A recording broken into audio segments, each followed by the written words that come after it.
हम अध्ययन करेंगे माइक्रोसॉफ्ट पावर पॉइंट के बारे में।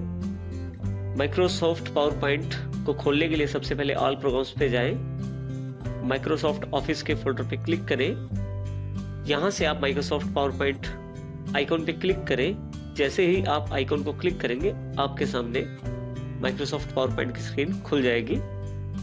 माइक्रोसॉफ्ट पावर पॉइंट जो सॉफ्टवेयर है वो आपको आपकी इंफॉर्मेशन को प्रेजेंट करने का ढंग बताता है, यानी कि आप अपनी इंफॉर्मेशन को दूसरे लोगों के सामने दिखा सकते हैं, उनके साथ बांट सकते हैं।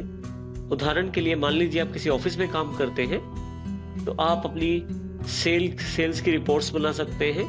इसी तरह से आप किसी प्रकार का बजट पेश कर सकते हैं उसमें। और यदि आप किसी स्कूल या कॉलेज में पढ़ाते हैं तो आप अपने लेक्चर्स तैयार कर सकते हैं और स्टूडेंट के सामने दिखा सकते हैं।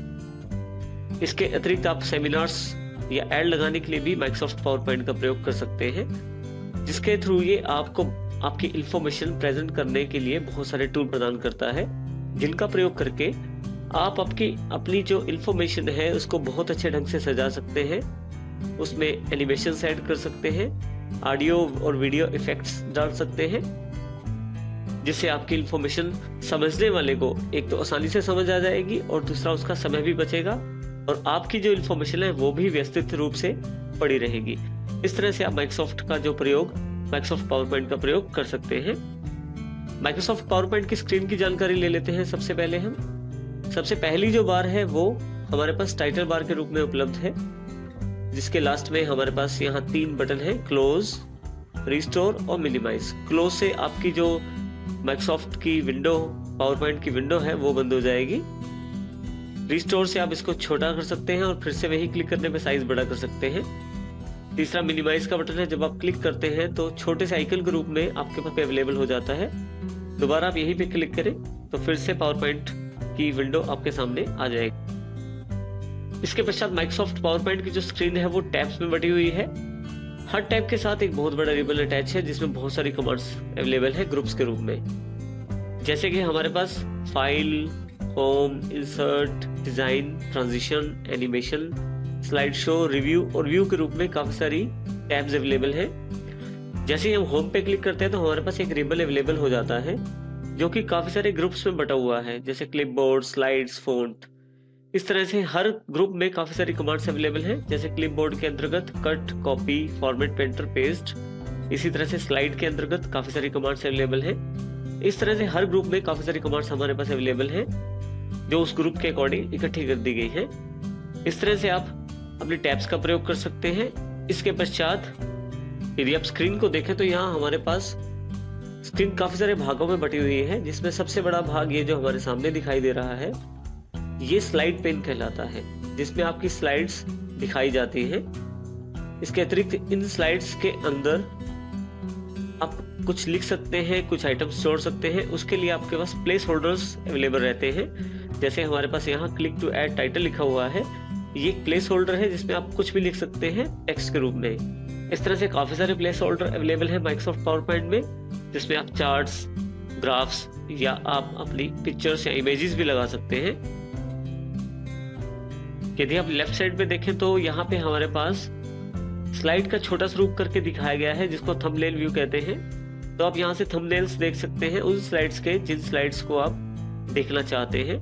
और जैसे ही आप किसी थंबनेल पे क्लिक करते हैं तो स्लाइड्स बड़ी होकर स्लाइड पेन में दिखाई देना शुरू कर देती है।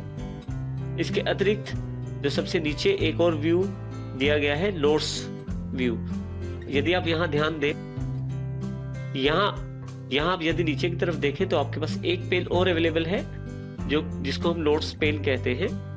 इस तरह से मुख्य पेज हमारे पास 3 अवेलेबल है यहाँ पे। आप चाहें तो अपनी आवश्यकता अनुसार साइज छोटा बड़ा कर सकते हैं पेन्स का। जैसे मैं यहाँ क्लिक करके